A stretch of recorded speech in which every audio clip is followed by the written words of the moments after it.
I'm Koala and I'm going to be reading The Book Thief by Marcus Zizak.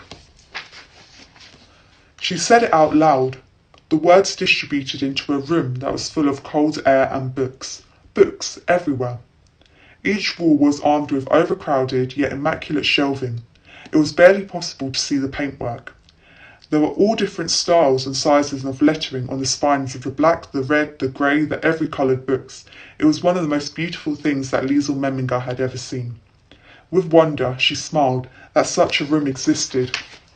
Even when she tried to wipe the smile away with her forearm, she realised instantly that it was a pointless exercise.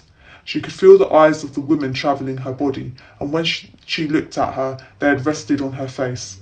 There was more silence than she ever thought possible. It extended like an elastic dying to break. The girl broke it.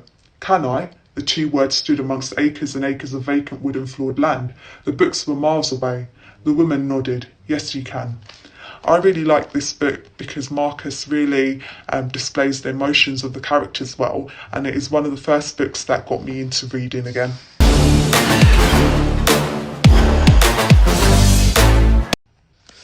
My first clue is that I am a vegetarian. After all, I am a koala.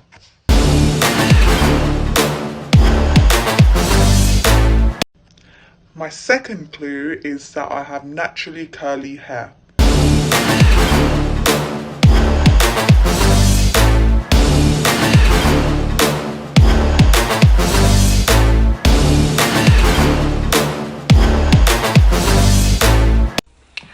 I'm reading from Harry Potter and the Order of the Phoenix because this is the exciting book in the series where everything starts to kick off and they start fighting back against the Dark Lord.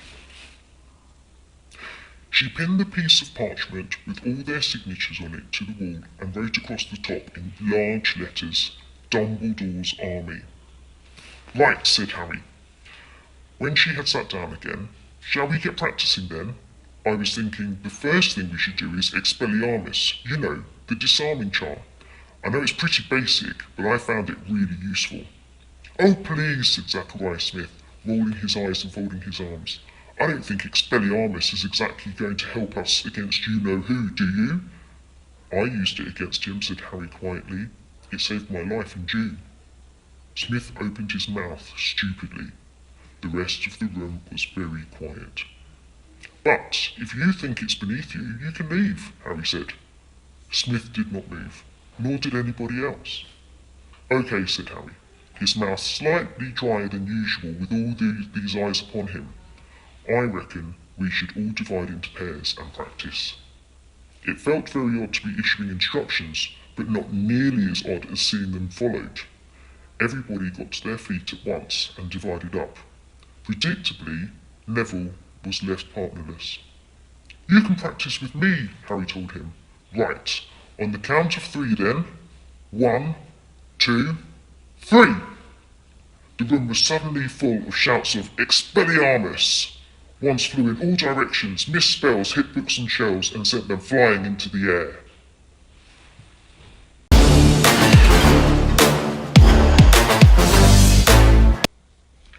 You can find me hiding behind many keys.